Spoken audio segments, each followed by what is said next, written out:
I got you stuck off the realness. Yeah.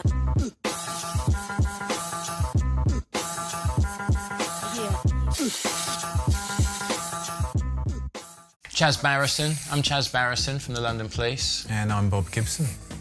We're completely different people, into completely different things, yet still, you know, we meet in the middle, and I think that's the strength of the whole thing, really, that we've actually managed to keep our friendship over all this time. That is the strength of it.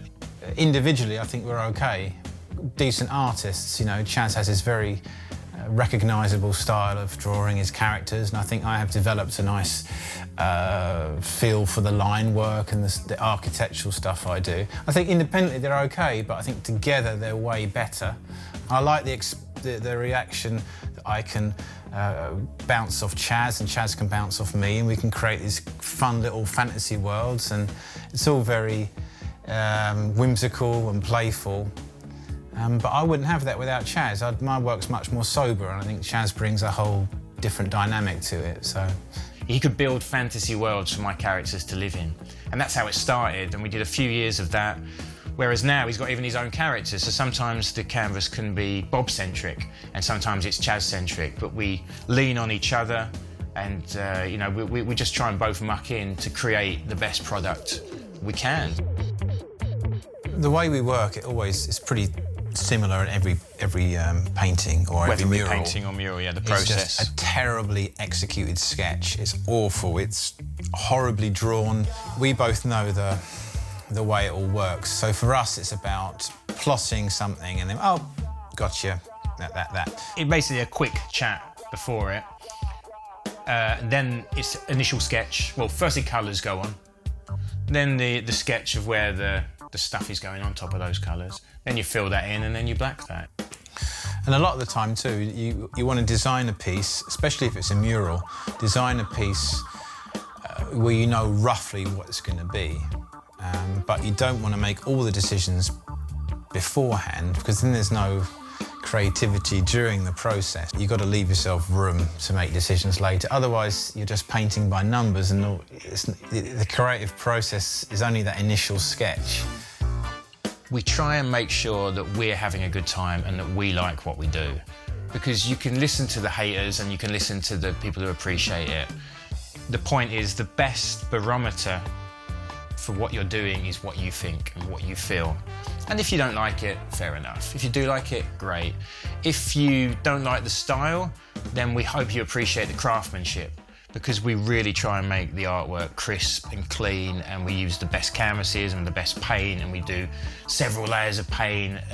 We want it to be the best product when it goes out the door. I'd say it works on a few different levels to London Police, and if you were to see our work on the street and you drove by it in a car, traffic lights or something, you look up and, wow, that's quite nice, in the sense that it's a positive message, it's a smiley character in this fantasy world and bright colours. I think that's like the layer one. The layer two, if you were to get out your car and walk towards that mural and look up, you could start seeing, oh, there's something going on, there's some sort of storyline going on there, perhaps, and you could see there's a lot of the craftsmanship, and oh, that must have taken a long time, and all them little elements, I think, make it quite charming, you know, that someone's... Yeah, it's supposed to be happy and it's supposed to be positive, otherwise you don't draw smiley faces. I like to think that the character mirrors me. I like to feel that I'm a happy guy and a positive guy. I try and live my life that way, you know. Sorry. Don't touch me. Yeah, no, it's all good. No, but I like to think that the character mirrors, you know, the vibe of the London Police. We try and go places and spread positivity, spread good vibes, try and get on with people and have a good time and enjoy the moment.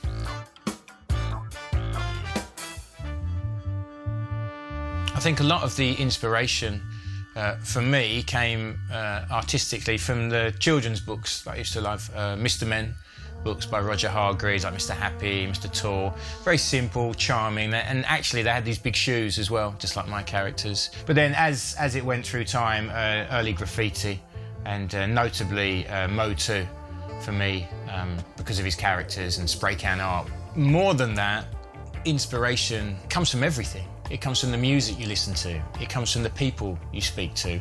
It comes from other artists. It comes from a documentary you watched. It comes from looking at the trees, at birds, nature.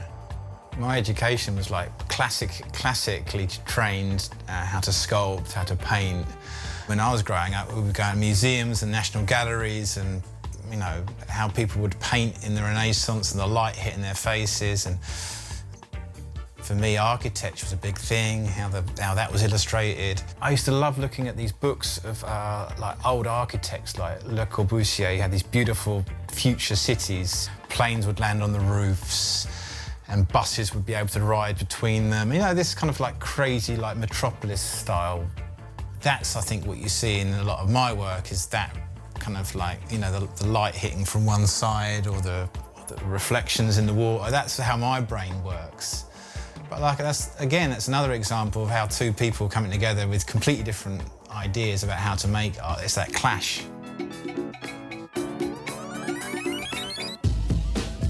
Well, and now we're moving on to start trying to do an animation, and the sky's the limit, really. So we're really excited about trying to introduce that over the next year and start seeing the characters walk and move and how they sound and what they do. When we first looked at the characters, literally in the first weeks of drawing them, the first thing on everyone's minds was this should be animated, and this, because they were a bit more primitive, it was like a little bit wobbly.